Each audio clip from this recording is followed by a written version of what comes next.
In this video, I'm going to show you how to create an Apple UI style text animation in DaVinci Resolve. Let's just start at the editing page. You have to click on the effects, type in text and choose the text plus drag it to the timeline. Now let's write Apple UI style text. Choose a font style. In this case is Helvetica New.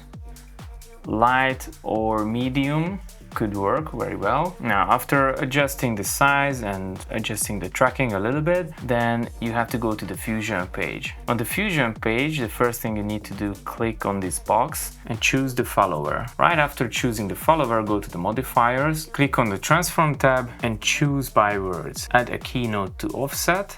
Now, don't worry about the path one, double click on the follower.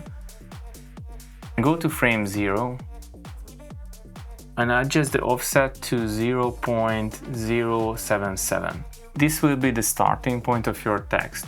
Now click on timing and give 1 frame delay in between these words. As you can see, the animation is done, but it's a little bit unnatural, so click on the spline tool, select template, which is the text, click on zoom to fit, and right after select all 2 points, right click and choose ease and out cubic. That will make your animation much more natural. Now go back to frame 0 and add a mask. Adjust the size of the mask so it won't be too big, but it also covers longer text.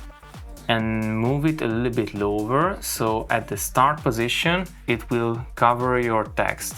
And click on invert. If you add a little bit of soft edge, then it will make more like a fade-in animation, so this helps to sell the text animation even better. And there you go, here is the Apple UI style text animation. I hope you enjoyed this video. If you have any questions, leave a comment below. I have also created a text animation bundle. If you want to save lots of time, it is very easy to install them and then very easy to use them. I would advise you to check it out, link in the description. Thank you for watching and see you in the next one.